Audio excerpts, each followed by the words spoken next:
সমাজের এই খাদ্য বন্টনের বৈষম্যকে তুলে ধরেই এবারের পুজোয় দর্শনার্থীদের সামনে এক অভিনব ভাবনার পুজো উপহার দিতে চলেছেন মালদা শহরের হায়দারপুর অগ্রণী ক্লাবের পুজো উদ্যোক্তারা। এবছর তাদের ৭৫তম বর্ষের পুজোর থিম খাওয়ার জন্য বাঁচা নাকি বাঁচার জন্য খাওয়া, যার মাধ্যমে পুজো মণ্ডপে পৃথক পৃথক দুটি দৃশ্য ফুটিয়ে তুলছেন।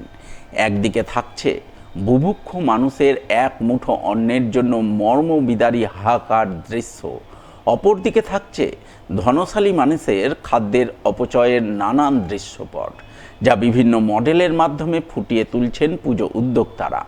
থিম ভাবনা অনুযায়ী তৈরি হচ্ছে দেবী প্রতিমা, প্রতিমায় থাকছে মায়ের অন্নপূর্ণা রূপ, আর অন্নপূর্ণারূপী মায়ের কাছে সকলের জন্য সুষম খাদ্য বন্টনের আর্জি জানাচ্ছেন আমাদের সকলের নানা অর্থাৎ দেবাদিদেব মহাদেব।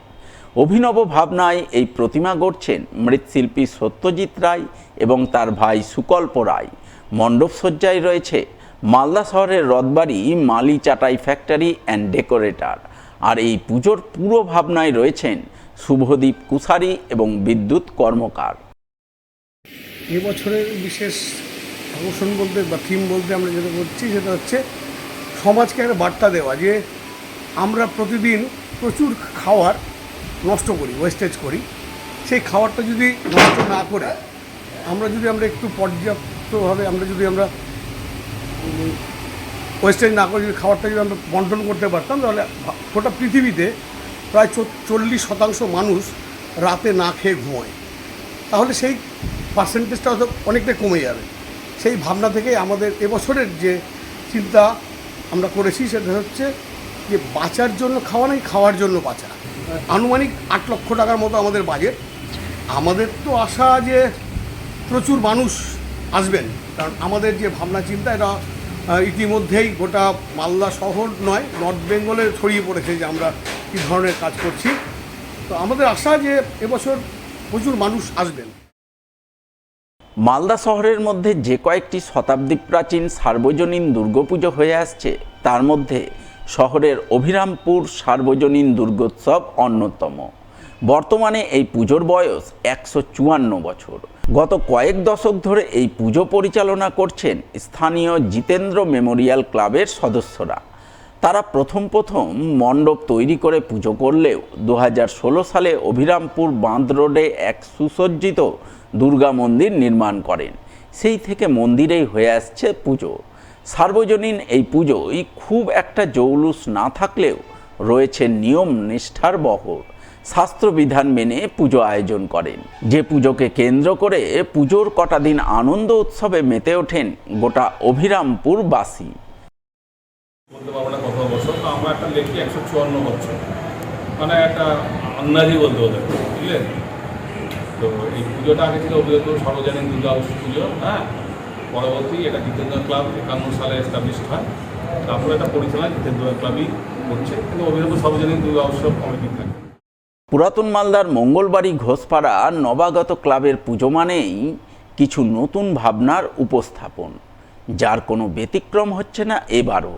এবছর নবাগত ক্লাবের ৫৩তম বর্ষের পুজোর থিম মায়ের আঁচলে অবাক পৃথিবী, যার মাধ্যমে পুজো উদ্যোক্তারা মণ্ডপে তুলে ধরছেন খাদ্যের অপচয় ও বৈষম্যের ছবি, যা ফুটিয়ে তুলতে ব্যবহার করা হচ্ছে বিভিন্ন হাতে আঁকা ছবি ও মডেল। মণ্ডপের সঙ্গে তালমিল রক্ষা করে প্রতিমায় থাকছে থিম ভাবনা। তাই উদ্যোক্তাদের আশা গত কয়েক বছরের মতো এবারও তাদের পুজো মন কাড়বে দর্শনার্থীদের। নাম নবাগত ক্লাব, পরিচালনায় খেলাধুলা সংঘ। এবছর আমরা ৫৩তম বর্ষে পদার্পণ করতে চলেছি। এবছর আমাদের থিম হচ্ছে মায়ের আঁচলে অবাক পৃথিবী।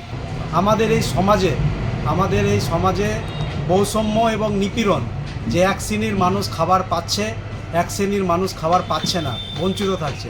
আমরা দেখেছি বিভিন্ন রেস্তোরাঁয় বিভিন্ন অনুষ্ঠানে গিয়ে খাবার অপচয় হচ্ছে, সেটাই আমরা আমাদের পূজা মণ্ডপে এবার তুলে ধরার চেষ্টা করছি। আমাদের বাজেট ৭,৫৩,০০০ টাকা ধার্য করা আছে। পুরাতন মালদার বিগ বাজেটের পুজোগুলির মধ্যে অন্যতম মঙ্গলবাড়ি শঙ্কর স্মৃতি সংঘ। এবছর শঙ্কর স্মৃতি সংঘের 50তম বর্ষের পুজো, তাই মণ্ডপ থেকে আলোকসজ্জা সমস্ত কিছুতেই থাকছে বিশেষ চমক। পুজোর থিম আঁধার ঘোরেও তুমি জ্বেলেছ আলো, অর্থাৎ এই থিম ভাবনার মাধ্যমে পুজো উদ্যোক্তারা মণ্ডপের নারী শক্তির জয়গান গাইতে চলেছেন। সমাজে বিশেষ বিশেষ ক্ষেত্রে স্মরণীয় বরণীয় নারীদের প্রতিকৃতি দিয়ে সাজিয়ে তোলা হচ্ছে মণ্ডপ। থাকছে নারী আন্দোলনের অন্যতম মুখ রাজা রামমোহন রায়, ঈশ্বরচন্দ্র বিদ্যাসাগরের মতো মনীষীদের প্রতিকৃতিও। পুজো উপলক্ষে প্রতি বছরের মতো এবারও রয়েছে বস্ত্র বিতরণ কর্মসূচি এবং নবমীর দিন বিশাল নরনারায়ণ সেবার আয়োজন। আমাদের মঙ্গলবাড়ি শঙ্কর স্মৃতি সংঘ এবার 50 বছরে পা দিল, সুবর্ণ জয়ন্তী বর্ষ। তো এবছর আমাদের থিম যেটা ধরা হয়েছে, আধার ভরেও তুমি জ্বেলেছো আলো।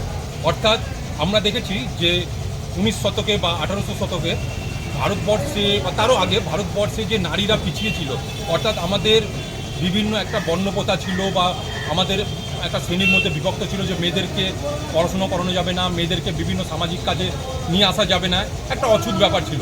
তো আমাদের মঙ্গলবাড়ি শঙ্কর স্মৃতি সংঘ সেই ভাবনাটাকে তুলে ধরেছে যে সে সময় যেসব মনীষীরা মেয়েদেরকে এগিয়ে আসতে সাহায্য করেছে, যে মেয়েরা শিক্ষা করবে, মেয়েরা সামনে সারিতে আসবে, মেয়েরা বাইরে বেরাবে, মেয়েদেরকেও সমাজে সবার আগে দরকার, যাদের ভূমিকা ছিল, যেমন রাজা রামমোহন রায়, ঈশ্বরচন্দ্র বিদ্যাসাগর, রানী রাসমণি, তাছাড়া আরও অনেকে ছিল।